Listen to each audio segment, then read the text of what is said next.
तो आज के इस क्लास में हम लोग देखेंगे पाठ 2 का सभी अभ्यास प्रश्न।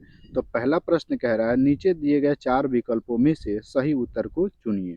यानी कि जो आपको 4 विकल्प दिए जाएंगे उसमें से एक राइट आंसर को चूज करना है। चलिए आगे देखते हैं पहला प्रश्न। पहला प्रश्न कह रहा है निम्नलिखित में से किस महाद्वीप में जनसंख्या वृद्धि सर्वाधिक है। तो इसका राइट आंसर हो जाएगा ख नंबर, यानी कि एशिया। एशिया जो है वहाँ पे जनसंख्या वृद्धि सर्वाधिक है। चलिए आगे देखते हैं 2 नंबर। 2 नंबर प्रश्न कह रहा है कि निम्नलिखित में से कौन सा एक विरल जनसंख्या वाला क्षेत्र नहीं है। तो ये हो जाएगा इसका राइट आंसर घ नंबर, ध्रुवीय प्रदेश। ठीक है, चलिए आगे बढ़ते हैं। 3 नंबर प्रश्न कह रहा है निम्नलिखित में से कौन सा एक प्रतिकर्षक कारक नहीं है। तो यहाँ पे इसका राइट आंसर हो जाएगा ग नंबर, चिकित्सा शैक्षणिक सुविधाएं। आगे देखिए 4 नंबर। 4 नंबर कह रहा है निम्नलिखित में से कौन सा एक तथ्य सही नहीं है। तो इसमें जो है आपको 3 ऑप्शन दिया गया है। इसका आंसर हो जाएगा घ नंबर, जननांगीय संक्रमण की प्रथम अवस्था में जनसंख्या वृद्धि उच्च होती है। ठीक है, चलिए आगे बढ़ते हैं। अब हम लोग देखेंगे 2 नंबर प्रश्न। 2 नंबर प्रश्न कह रहा है निम्नलिखित प्रश्नों के उत्तर लगभग 30 शब्दों में दीजिए। यानी कि अब जो हम लोग को उत्तर देना है वो 30 शब्द में देना है। ठीक है, तो चलिए देखते हैं पहला इसका क्वेश्चन क्या कह रहा है। तो पहला नंबर कह रहा है जनसंख्या के वितरण को प्रभावित करने वाले 3 भौगोलिक कारकों का उल्लेख कीजिए। ठीक है, तो लिखेंगे उत्तर में जनसंख्या के वितरण को प्रभावित करने वाले 3 भौगोलिक कारक इस प्रकार हैं। पहला लिखेंगे जल की उपलब्धता, यानी कि लोग उन क्षेत्रों में बसने को प्राथमिकता देते हैं जहां जल आसानी से उपलब्ध होता है। ये सही भी बात है कि जहां जल आसानी से उपलब्ध होता है वहां ज़्यादा लोग बसते हैं या फिर निवास करते हैं। अब आगे बढ़ते हैं। 2 नंबर कह रहा है कि भूमि आकृति, लोग समतल मैदानों और मंद ढालों पर यानी कि कम ढालों पर बसने को अधिक महत्व देते हैं। साथ ही साथ लोग उस स्थान पर भी बसने का ज़्यादा महत्व देते हैं जहाँ पे ढाल कम जमीन हो, यानी कि पहाड़ी एरिया में ज़्यादा देखने को आप लोगों को नहीं मिलेगा बसे हुए, लेकिन वहीं समतल भूमि पे देखिएगा तो ज़्यादातर लोग बसे हुए नजर आएंगे। ठीक है, चलिए आगे देखिए 3 नंबर लिखेंगे इसका जलवायु, अति उष्ण अथवा ठंडे मरुस्थल की विषम जलवायु मानव बसने के लिए असुविधाजनक होती है। देखिएगा रेगिस्तानी एरिया जहाँ पे होता है वहाँ पे कम जनसंख्या लोगों का देखने को मिलेगा। ठीक है, चलिए आगे बढ़ते हैं। इसका 2 नंबर प्रश्न देखते हैं। 2 नंबर प्रश्न कह रहा है विश्व में उच्च जनसंख्या घनत्व वाले अनेक क्षेत्र हैं, ऐसा क्यों होता है। तो लिखेंगे उत्तर में कुछ क्षेत्र वास्तव में सघन बसे हुए हैं। इसका कारण आर्थिक कारक है, जैसे खनिज नगरीकरण तथा औद्योगिकरण है, और अच्छी नागरिक सुविधाएं तथा नगरीय जीवन लोगों को आकर्षित करता है।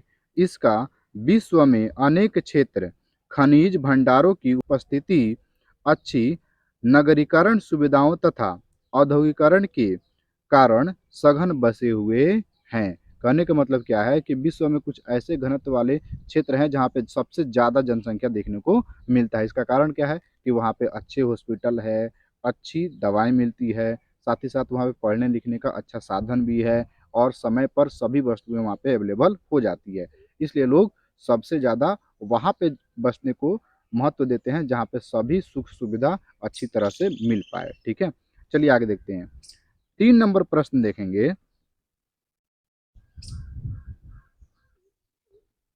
3 नंबर प्रश्न कह रहा है कि जनसंख्या परिवर्तन के 3 घटक कौन कौन से हैं या फिर कौन से हैं। तो लिखेंगे उत्तर में जनसंख्या परिवर्तन के 3 घटक निम्न हैं। पहला जन्म मृत्यु प्रवास, जो जनसंख्या अध्ययन के क्षेत्र में महत्वपूर्ण है। जन्म दर को प्रति हजार स्त्रियों द्वारा जन्म दिए जीवित बच्चों के रूप में व्यक्त किया जाता है। घटती हुई मृत्यु दर से भी जनसंख्या में परिवर्तन हो सकता है। जनसंख्या आयु, लिंग, वैवाहिक स्थिति, व्यवसाय, साक्षरता आदि जैसे संबंधित सामाजिक कारकों से भी संबंधित है। कहने का मतलब कि जनसंख्या परिवर्तन के 3 घटक कौन कौन से हैं। एक है जन्म, एक है मृत्यु, एक है प्रवास।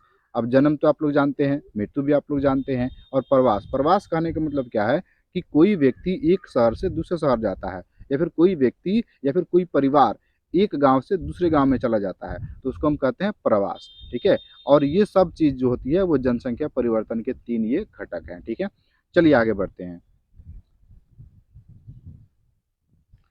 3 नंबर प्रश्न कह रहा है कि अंतर स्पष्ट कीजिए, और इसका पहला नंबर, जन्म दर और मृत्यु दर, इन दोनों में अंतर आपको दिखाना है। तो लिखेंगे उत्तर में, अशोधित जन्म दर को प्रति 1000 स्त्रियों द्वारा जीवित बच्चों के रूप में व्यक्त किया जाता है।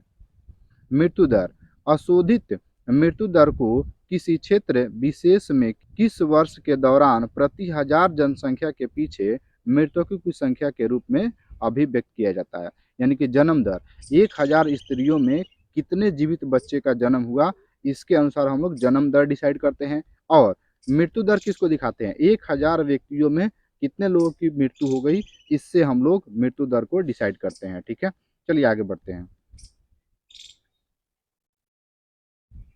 अगला है 2 नंबर, प्रवास के प्रतिकर्षक कारक और अपकर्षक कारक में अंतर बताना है। तो लिखेंगे प्रतिकर्षक कारक और अपकर्षक कारक। तो प्रतिकर्षक कारक में 1 नंबर लिखेंगे बेरोजगारी की समस्या, और अपकर्षक कारक में लिखेंगे काम के अच्छे अवसर मिलना। प्रतिकर्षक कारक में 2 नंबर लिखेंगे जीवन यापन की निम्न दशाएं, और अपकर्षक कारक में लिखेंगे जीवन यापन की उत्तम व्यवस्था।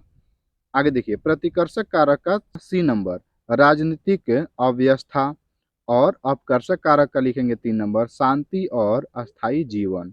और प्रतिकर्षक कारक का 4 नंबर यानी कि डी नंबर लिखेंगे प्रतिकूल जलवायु, प्राकृतिक दशाएं।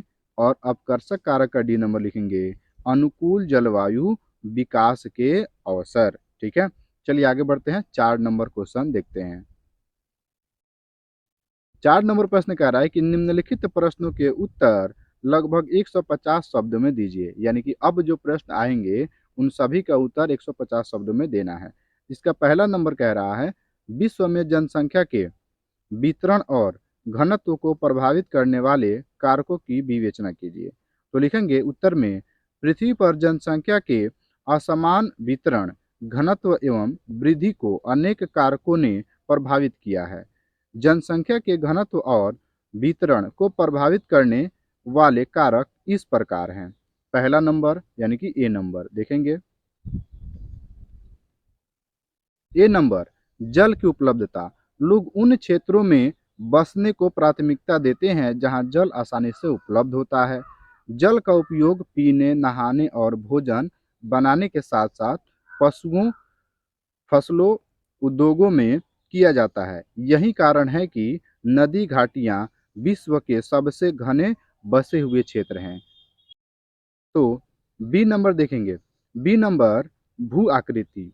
लोग समतल मैदानों और मंद ढालों पर बसने को वरीयता देते हैं। इसका कारण यह है कि ऐसे क्षेत्र फसलों के उत्पादन, सड़क निर्माण और उद्योग के लिए अनुकूल है। यानी कि लोग समतल जमीन पे ज़्यादा बसने को महत्व देते हैं, क्योंकि वहाँ पे फसल आसानी से उगाया जा सकता है, सड़क भी बनाया जा सकता है, मकान भी बनाया जा सकता है, उसमें ज़्यादा परेशानियों का सामना नहीं करना पड़ेगा। इसलिए आगे बढ़ते हैं, लिखेंगे सी नंबर जलवायु। अधिक वर्षा अथवा विषम और रुक्ष जलवायु के क्षेत्रों में कम जनसंख्या पाई जाती है। भूमध्य सागरीय प्रदेश